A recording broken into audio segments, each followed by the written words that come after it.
He said, "You're not gonna make it. There's no way you're gonna make it. You can't do it. It's not possible." I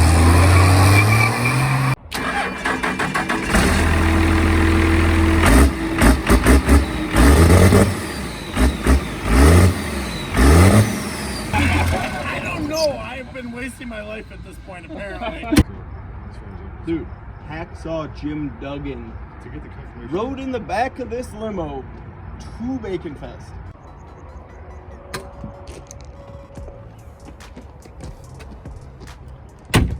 Alright boys, we're back here with the fucking limo. A lot of progress has been made since the last time you seen this old girl. The engine's now in. It made it to UCC. And it made it back with minimal problems. And by minimal, I mean several problems. But it did make it. You guys didn't see most of the build going on because it was a time crunch. Big time crunch of we got to get this done now. We don't have time to sit around, take videos. Everyone was on hand to get it, throw everything in, get it done.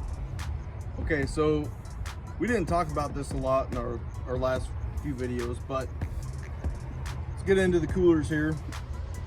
We got our 3-inch core triple pass radiator put in a stock car. That's the kind of setup we got going on there. A eBay intercooler, and then a 6-liter Ford transmission cooler.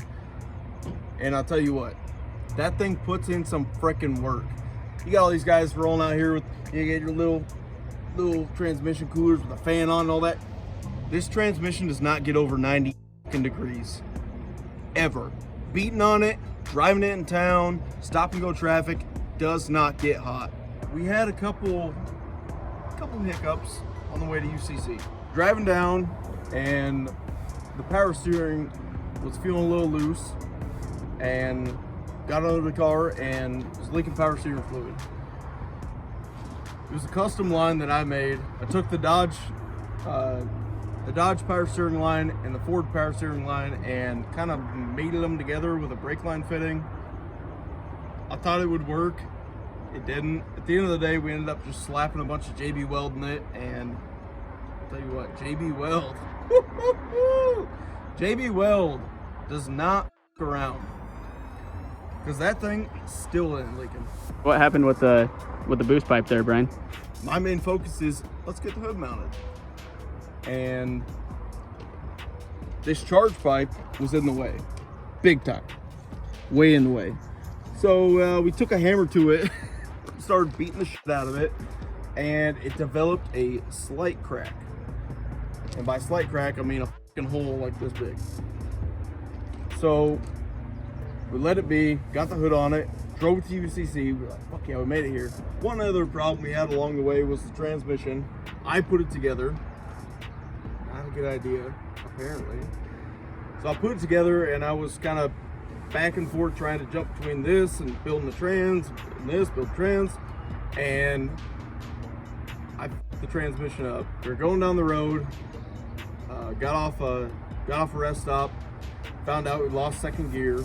Once we got to UCC, John thought it was a good idea for the limo that just drove 9 hours, blew a power steering line, and lost second gear. He thought it was a good idea to say, hey, let's put it in the burnout contest. I said, that sounds like a great idea. Let's do it. So the lady at the gate was asking for all my passes and all that, and I said, I don't have anything. She was like, okay, well, I can't let you in. I was like, I'm going in the burnout pit. And she said, I'm gonna go watch. And let me in.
So for someone who's never been to UCC before, what can they kind of expect? So UCC is a really, really cool event. It's all based around diesels. We were walking around the pits. I saw one vendor and it caught my eye immediately. Looked around the corner. Huh, I recognize that front end. Kind of looks like my car. These guys from Revs Diesel had an 87 Lincoln Town Car on a Super Duty frame with a 12 valve in it. And we hit it off instantly. One thing we haven't talked about is the shifter. B&M ratchet shifter. Dan made the mount for it. What's up, man? Oh, come on. You can't just put me out there like that. Dan made the mount for it. I mean, it was last minute kind of shit. Like, oh yeah, make it up, make it work. But I did not account for the fact that I have no transmission tunnel in this car. Like, if you look in here, nothing. There's nothing holding this sheet metal together. It did not have a transmission tunnel, and it still does not have a transmission tunnel.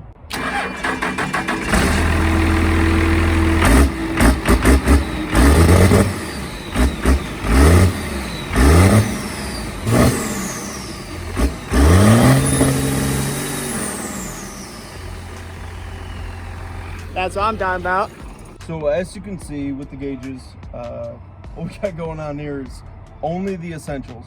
We have coolant temp, transmission temp, boost, and oil pressure. That is it. On the way back from UCC, I was pretty tired, and John was driving the limo back, and it started cutting fuel really bad. And it got to the point where it was cutting out so bad that it died on the side of the road. About, what, 10 miles from the shop. Trailered it back to the shop. Got back to the shop. That next weekend, everyone was going to NDS, which is Nebraska Diesel Show. And I told everyone that I'm not going. Ain't gonna happen. Maybe if I could figure out that fuel cut issue, it could go. So, came down, put an electric lift pump on it to try to get rid of that fuel cut issue. And it helped. It helped big time. So we got to the event, and my only goal was to get it to the event. Not to do anything with it, just take it there. So once again, John, seems to be a common reoccurrence here. He says, take it down the strip. I said, you, I ain't taking it down the strip. He's like, did you really bring it all this way to not take it down the strip? I was like, oh, you know what? You got a point. So one thing led to another, and I took it down the strip. It was fuel cutting the whole pass, no second gear. And what did it run? High 17s. 17,764. Hurt.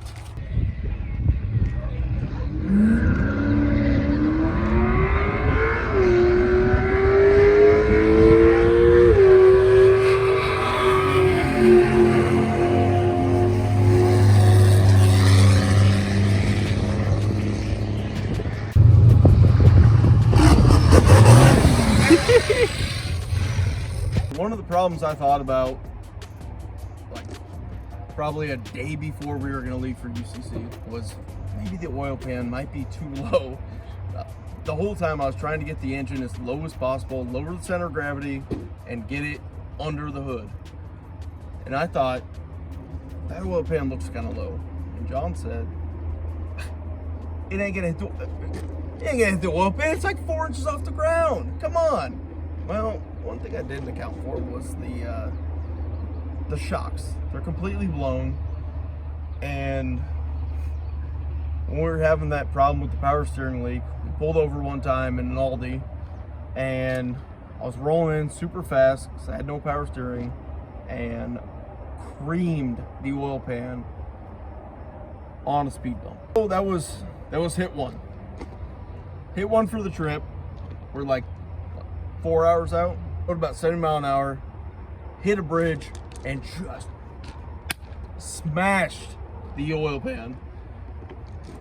And the whole time, just looking at my oil pressure gauge, it didn't fluctuate, it didn't change. So I said, boys, we're not that far out. At this time, we were about, what, half hour out. Thought in my head, I said, well, rather we're gonna lose oil pressure and blow this motherfucker up, or we're gonna make it as far as we can. On conception of this idea, he said, you're not gonna make it. There's no way you're gonna make it. You can't do it. It's not possible. I said, guess what? F you, Brad. Huh? What do you think about that? You think I ain't gonna make it? I will. Just because you said that, I will fucking make it. Brian, you seem a little angry at Brad. What's the problem with him? Brad. That guy. No, Brad's one of my good friends, but he's just all booty hurt because he's got a C30 and I tried to put Duramax in it and it's just taking so long to build it. I think he was just looking at a scapegoat to be like, oh, I can't do it, so you can't do it.